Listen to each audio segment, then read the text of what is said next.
Capítulo 32. A la mañana siguiente estaba Elizabeth sola escribiendo a Jane, mientras la señora Collins y María habían ido de compras al pueblo, cuando se sobresaltó al sonar la campanilla de la puerta, señal inequívoca de alguna visita.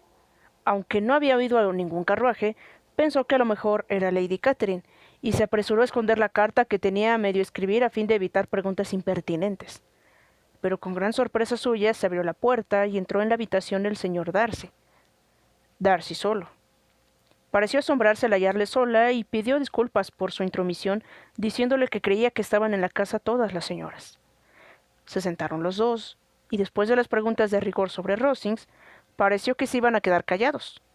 Por lo tanto, era absolutamente necesario pensar en algo, y Elizabeth, ante esta necesidad, recordó la última vez que se habían visto en Hertfordshire, y sintió curiosidad por ver lo que diría acerca de su precipitada partida. «¿Qué repentinamente se fueron ustedes de Netherfield el pasado noviembre, señor Darcy?», le dijo. «Debió de ser una sorpresa muy grata para el señor Bingley verle a ustedes tan pronto a su lado, porque, si mal no recuerdo, él se había ido un día antes. Supongo que tanto él como sus hermanas estaban bien cuando salió usted de Londres». «Perfectamente, gracias». Elizabeth advirtió que no iba a contestarle nada más, y tras un breve silencio, añadió: «Tengo entendido que el señor Bingley no piensa volver a Netherfield». «Nunca le he oído decir tal cosa, pero es probable que no pase mucho tiempo allí en el futuro. Tiene muchos amigos y está en una época de la vida en la que los amigos y los compromisos aumentan continuamente». «Si tiene la intención de estar poco tiempo en Netherfield, sería mejor para la vecindad que lo dejase completamente, y así posiblemente podría instalarse otra familia allí. Pero quizá el señor Bingley no haya tomado la casa tanto por la conveniencia de la vecindad como por la suya propia, y es de esperar que la conserve o la deje en virtud de ese mismo principio». «No me sorprendería», añadió Darcy, «que se desprendiese de ella en cuanto se le ofreciera una compra aceptable». Elizabeth no contestó. Temía hablar demasiado de su amigo, y como no tenía nada más que decir, determinó dejar a Darcy que buscase otro tema de conversación. Él lo comprendió y dijo enseguida: «Esta casa parece muy confortable. Creo que Lady Catherine la arregló mucho cuando el señor Collins vino a Hunsford por primera vez». «Así parece, y estoy segura de que no podía haber dado una prueba mejor de su bondad. El señor Collins parece haber sido muy afortunado con la elección de su esposa». «Así es. Sus amigos pueden alegrarse de que haya dado con una de las pocas mujeres inteligentes que le habrían aceptado o que le habrían hecho feliz después de aceptarle. Mi amiga es muy sensata, aunque su casamiento con Collins me parezca a mí el menos cuerdo de sus actos. Sin embargo, parece completamente feliz, desde un punto de vista prudente. Este era un buen partido para ella». «Tiene que ser muy agradable para la señora Collins vivir a tan poca distancia de su familia y amigos». «¿Poca distancia le llama a usted? Hay cerca de 50 millas. ¿Y qué son 50 millas de buen camino? Poco más de media jornada de viaje». «Sí, yo a eso lo llamo una distancia corta». «Nunca habría considerado que la distancia fuese una de las ventajas del partido», exclamó Elizabeth, «y jamás se me habría ocurrido que la señora Collins viviese cerca de su familia». «Eso demuestra el apego que le tiene usted a Hertfordshire. Todo lo que esté más allá de Longbourn debe parecerle ya lejos». Mientras hablaba, se sonreía de un modo que Elizabeth creía interpretar. Darcy se debía suponer que estaba pensando en Jane y Netherfield, y contestó algo sonrojada: «No quiero decir que una mujer no pueda vivir lejos de su familia. Lejos y cerca son cosas relativas y dependen de muy distintas circunstancias. Si se tiene fortuna para no dar importancia a los gastos de los viajes, la distancia es lo de menos. Pero este no es el caso. Los señores Collins no viven con estrechezas, pero no son tan ricos como para permitirse viajar con frecuencia. Estoy segura de que mi amiga no diría que vive cerca de su familia más que si estuviera a la mitad de esa distancia». Darcy acercó su asiento un poco más al de Elizabeth y dijo: «No tiene usted derecho a estar tan apegada a su residencia. No siempre va a estar en Longbourn». Elizabeth pareció quedarse sorprendida, y el caballero creyó que debía cambiar de conversación. Volvió a colocar su silla donde estaba, tomó un diario de la mesa y, mirándolo por encima, preguntó con frialdad: «¿Le gusta a usted Kent?». A esto siguió un corto diálogo sobre el tema de la campiña, conciso y moderado por ambas partes, que pronto terminó, pues entraron Charlotte y su hermana que acababan de regresar de su paseo. El TTAT las dejó pasmadas. Darcy les explicó la equivocación que había ocasionado su visita a la casa. Permaneció sentado unos minutos más, sin hablar mucho con nadie, y luego se marchó. ¿Qué significa esto?, preguntó Charlotte en cuanto se fue. Querida Elizabeth, debe de estar enamorado de ti, pues si no, nunca habría venido a vernos con esta familiaridad. Pero cuando Elizabeth contó lo callado que había estado, no pareció muy probable, a pesar de los buenos deseos de Charlotte, y después de varias conjeturas se limitaron a suponer que su visita había obedecido a la dificultad de encontrar algo que hacer, cosa muy natural en aquella época del año. Todos los deportes se habían terminado. En casa de Lady Catherine había libros y una mesa de billar, pero a los caballeros les desesperaba estar siempre metidos en casa, y sea por lo cerca que estaba la residencia de los Collins, sea por lo placentero del paseo, o sea por la gente que vivía allí, los dos primos sentían la tentación de visitarles todos los días. Se presentaban en distintas horas de la mañana, unas veces separados y otras veces juntos, y algunas acompañados de su tía. Era evidente que el coronel Fitzwilliam venía porque se encontraba a gusto con ellos, cosa que, naturalmente, le hacía aún más agradable. El placer que le causaba a Elizabeth su compañía y la manifiesta admiración de Fitzwilliam hacia ella le hacían acordarse de su primer favorito, George Wickham. Comparándolos, Elizabeth encontraba que los modales del coronel eran menos atractivos y dulces que los de Wickham, pero Fitzwilliam le parecía un hombre más culto. Pero comprender por qué Darcy venía tan a menudo a la casa ya era más difícil. No debía ser por buscar compañía, pues estaba sentado 10 minutos sin abrir la boca, y cuando hablaba más bien parecía que lo hacía por fuerza que por gusto, como si más que un placer fuese aquello un sacrificio. Pocas veces estaba realmente animado. La señora Collins no sabía qué pensar de él. Como el coronel Fitzwilliam se reía a veces de aquella estupidez de Darcy, Charlotte entendía que éste no debía estar siempre así, cosa que su escaso conocimiento del caballero no le habría permitido adivinar. Y como deseaba creer que aquel cambio era obra del amor y el objeto de aquel amor era Elizabeth, se empeñó en descubrirlo. Cuando estaban en Rosings y siempre que Darcy venía a su casa, Charlotte le observaba atentamente, pero no sacaba nada en limpio. Verdad es que miraba mucho a su amiga, pero la expresión de tales miradas era equívoca. Era un modo de mirar fijo y profundo, pero Charlotte dudaba a veces de que fuese entusiasta, y en ocasiones parecía sencillamente que estaba distraído. 2 o 3 veces le dijo a Elizabeth que tal vez estaba enamorado de ella, pero Elizabeth se echaba a reír, y la señora Collins creyó más prudente no insistir en ello para evitar el peligro de engendrar esperanzas imposibles, pues no dudaba de que toda la manía que Elizabeth le tenía a Darcy se disiparía con la creencia de que él la quería. En los buenos y afectuosos proyectos que Charlotte formaba con respecto a Elizabeth, entraba a veces el casarla con el coronel Fitzwilliam. Era sin comparación el más agradable de todos. Sentía verdadera admiración por Elizabeth y su posición era estupenda. Pero Darcy tenía un considerable patronato en la iglesia, y su primo no tenía ninguno.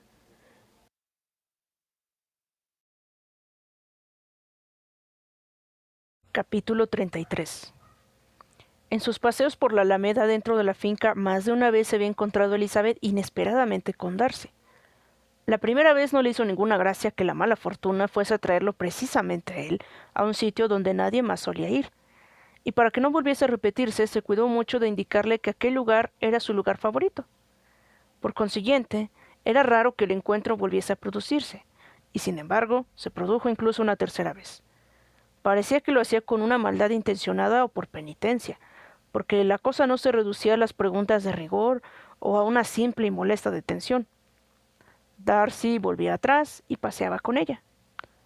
Nunca hablaba mucho ni le importunaba haciéndole hablar o escuchar demasiado. Pero al tercer encuentro Elizabeth se quedó asombrada ante la rareza de las preguntas que le hizo. Si le gustaba estar en Hunsford, si le agradaban los paseos solitarios, y qué opinión tenía de la felicidad del matrimonio Collins. Pero lo más extraño fue que al hablar de Rosings y del escaso conocimiento que tenía ella de la casa, pareció que él suponía que, al volver a Kent, Elizabeth residiría también allí. ¿Estaría pensando en el coronel Fitzwilliam? La joven pensó que si algo quería decir había de ser forzosamente una alusión por ese lado. Esto le inquietó un poco y se alegró de encontrarse en la puerta de la empalizada que estaba justo enfrente de la casa de los Collins. Releía un día, mientras paseaba, la última carta de Jane y se fijaba en un pasaje que denotaba la tristeza con la que había sido escrita, cuando, en vez de toparse de nuevo con Darcy, al levantar la vista se encontró con el coronel Fitzwilliam. Escondió al punto la carta y, simulando una sonrisa, dijo: «Nunca supe hasta ahora que paseaba usted por este camino». «He estado dando la vuelta completa a la finca», contestó el coronel, «cosa que suelo hacer todos los años, y pensaba rematarla con una visita a la casa del párroco». «¿Va a seguir paseando?» «No, iba a regresar». En efecto, dio la vuelta y juntos se encaminaron hacia la casa parroquial. «¿Se van de Kent el sábado? ¿Seguro?», preguntó Elizabeth. «Sí, si Darcy no vuelve a aplazar el viaje. Estoy a sus órdenes. Él dispone las cosas como le parece». «Y si no le placen las cosas, por lo menos le da un gran placer el poder disponerlas a su antojo. No conozco a nadie que parezca gozar más con el poder de hacer lo que quiere que el señor Darcy». «Le gusta hacer su santa voluntad», replicó el coronel Fitzwilliam. «Pero a todos nos gusta, solo que él tiene más medios para hacerlo que otros muchos, porque es rico y otros son pobres. Digo lo que siento. Usted sabe que los hijos menores tienen que acostumbrarse a la dependencia y renunciar a muchas cosas». «Yo creo que el hijo menor de un conde no lo pasa tan mal como usted dice». «Vamos a ver, sinceramente, ¿qué sabe usted de renunciamientos y de dependencias? ¿Cuándo se ha visto privado, por falta de dinero, de ir a donde quería o de conseguir algo que se le antojara? Esas son cosas sin importancia, y acaso pueda reconocer que no he sufrido muchas privaciones de esa naturaleza, pero en cuestiones de mayor trascendencia estoy sujeto a la falta de dinero. Los hijos menores no pueden casarse cuando les apetece, a menos que les gusten las mujeres ricas, cosa que creo que sucede a menudo. Nuestra costumbre de gastar nos hace demasiado dependientes, y no hay muchos de mi rango que se casen sin prestar un poco de atención al dinero».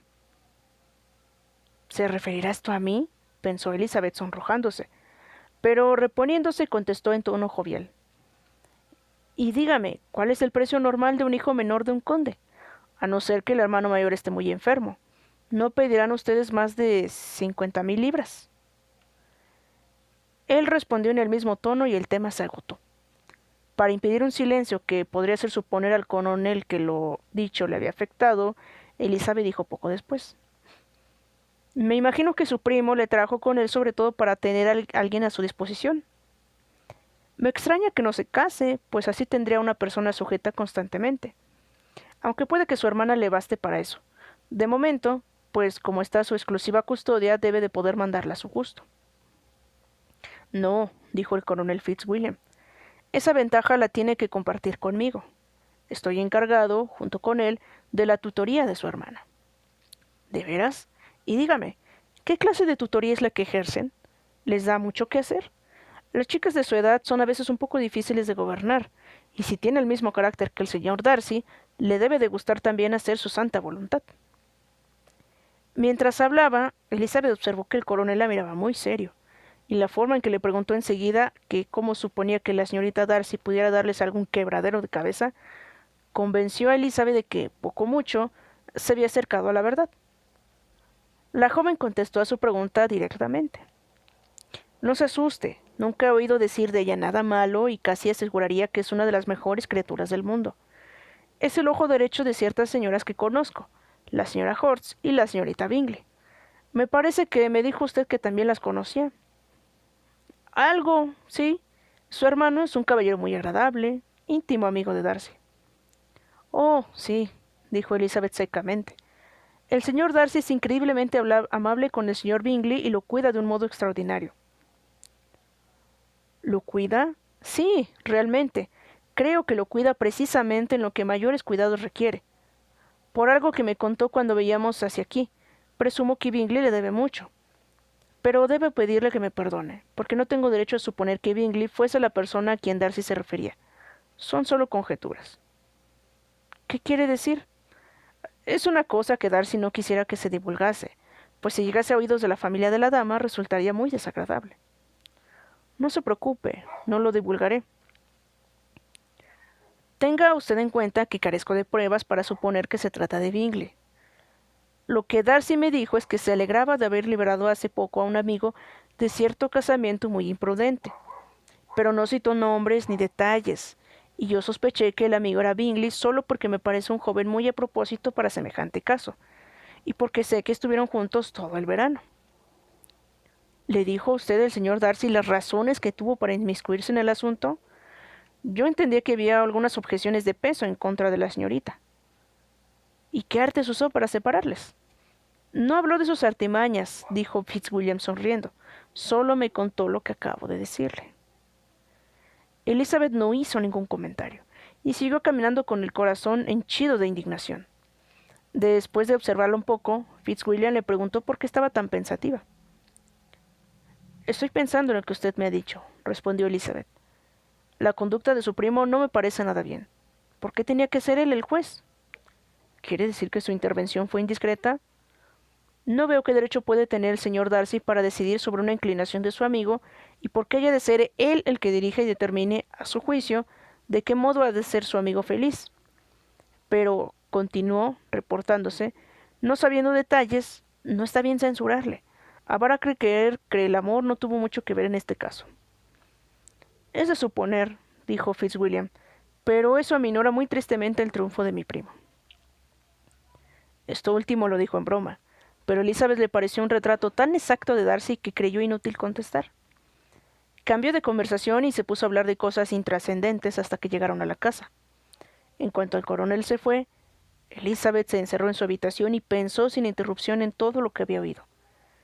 No cabía suponer que el coronel se refiriese a otras personas que a Jane y Bingley.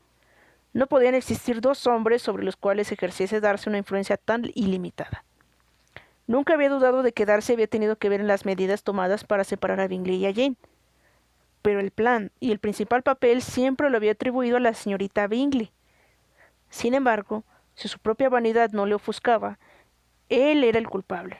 Su orgullo y su capricho eran la causa de todo lo que Jane había sufrido y seguía sufriendo aún. Por él había desaparecido toda esperanza de felicidad en el corazón más amable y generoso del mundo, y nadie podía calcular todo el mal que había hecho. El coronel Fitzwilliam había dicho que había algunas objeciones de peso contra la señorita, y esas objeciones serían seguramente el tener un tío abogado de pueblo y otro comerciante en Londres. Contra Jane, pensaba Elizabeth, no había ninguna objeción posible. Ella es el encanto y la bondad personificados. Su inteligencia es excelente, su talento inmejorable, sus modales cautivadores. Nada había que objetar tampoco contra su padre, que, en medio de sus rarezas, poseía aptitudes que no desdeñaría el propio Darcy, y una respetabilidad que acaso éste no alcanzase nunca. Al acordarse de su madre, su confianza se dio un poquito, pero tampoco admitió que Darcy pudiese oponerle ninguna objeción de peso, pues su orgullo estaba segura de ella. Daba más importancia a la falta de categoría de los posibles parientes de su amigo que a su falta de sentido. En resumidas cuentas, había que pensar qué le había impulsado, por una parte, el más empedernido orgullo y por otra, su deseo de conservar a Bingley para su hermana. La agitación y las lágrimas le dieron a Elizabeth un dolor de cabeza que aumentó por la tarde, y sumada a su dolencia a su deseo de no ver a Darcy, decidió no acompañar a sus primos a Rosings, donde estaban invitados a tomar el té. La señora Collins, al ver que estaba realmente indispuesta, insistió, e impidió en todo lo posible que su marido lo hiciera. Pero Collins no pudo ocultar su temor de que Lady Catherine tomase a mal la ausencia de Elizabeth.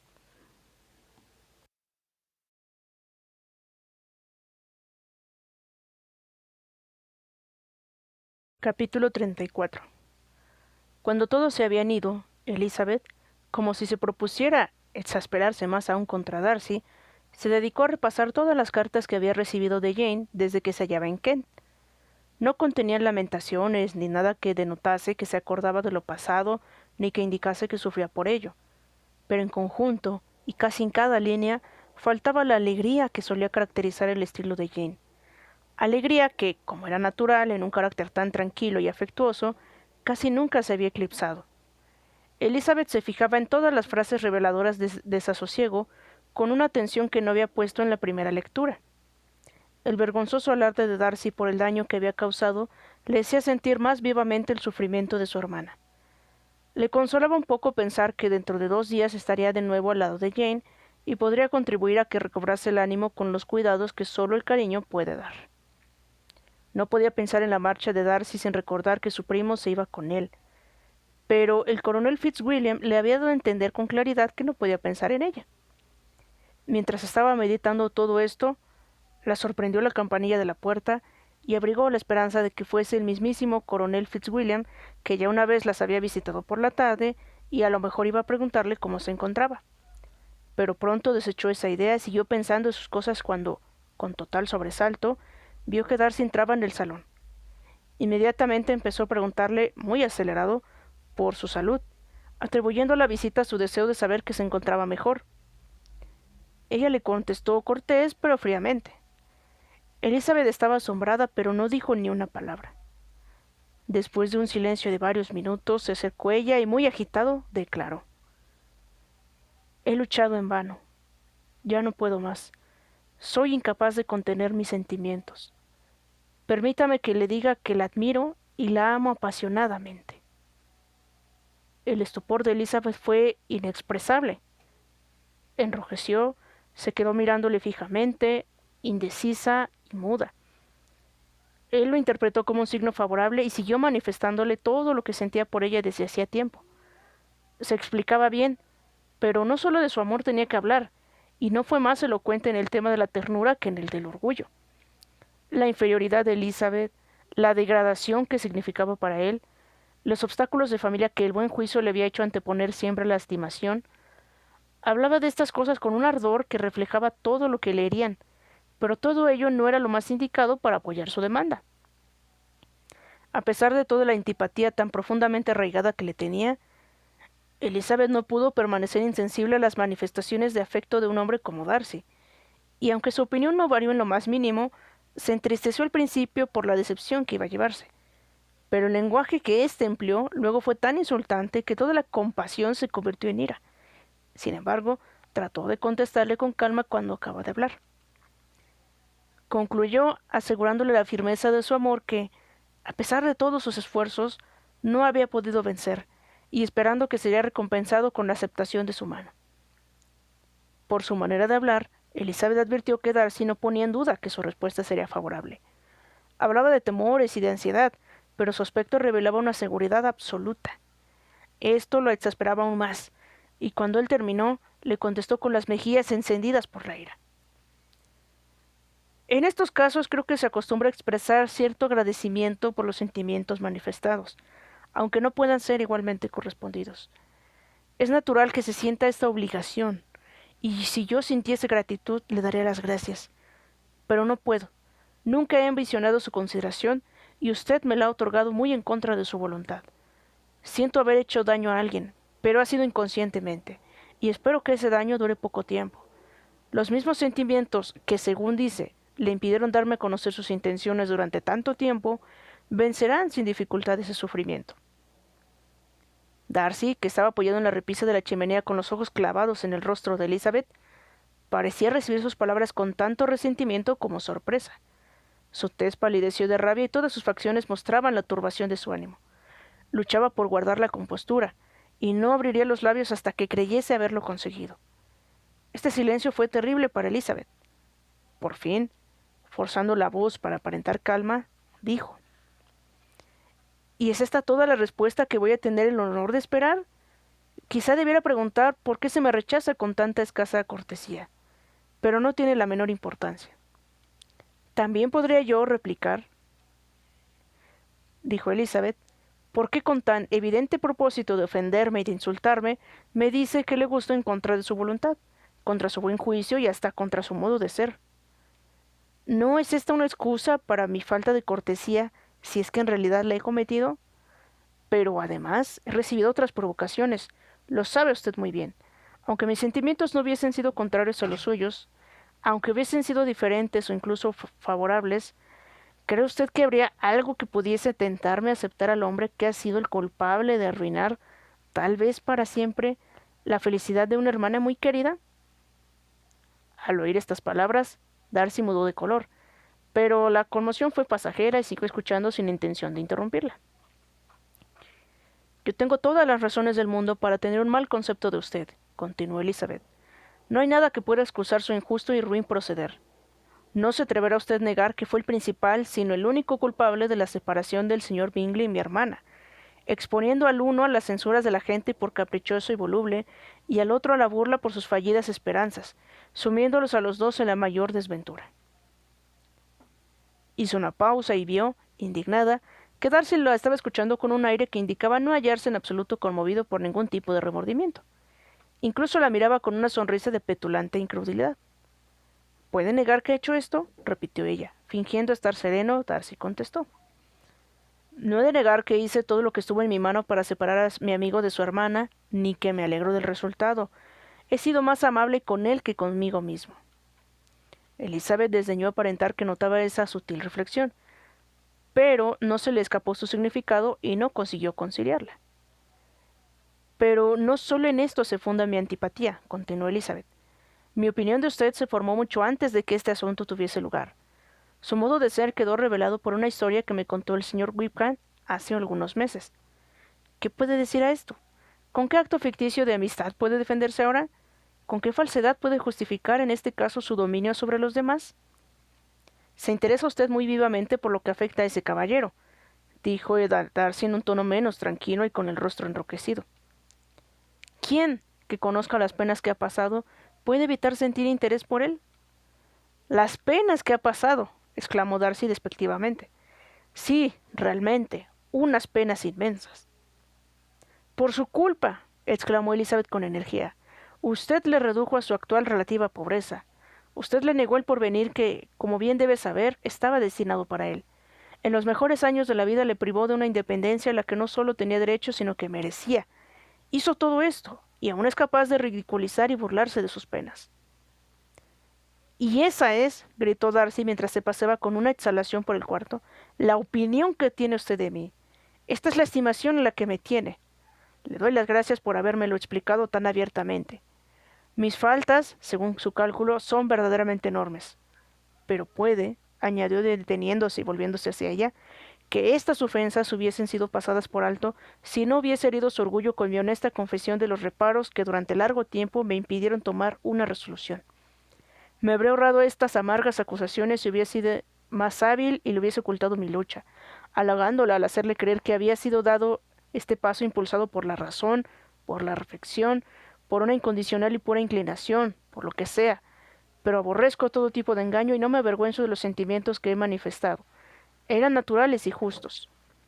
¿Cómo podía suponer usted que me agradase la inferioridad de su familia y que me congratulase por la perspectiva de tener unos parientes cuya condición están por debajo de la mía? La irritación de Elizabeth crecía cada instante. Aún así intentó con todas sus fuerzas expresarse con mesura cuando dijo: Se equivoca usted, señor Darcy. Se supone que lo que me ha afectado es su forma de declararse. Si se figura que me habría evitado el mal rato de rechazarle si se hubiera comportado de modo más caballeroso. Elizabeth se dio cuenta de que estaba a punto de interrumpirla, pero no dijo nada y ella continuó.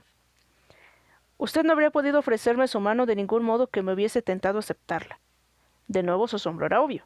La miró con una expresión de incredulidad y humillación al mismo tiempo y ella siguió diciendo: Desde el principio, casi desde el primer instante en que le conocí, sus modales me convencieron de su arrogancia, de su vanidad y de su egoísta desdén hacia los sentimientos ajenos.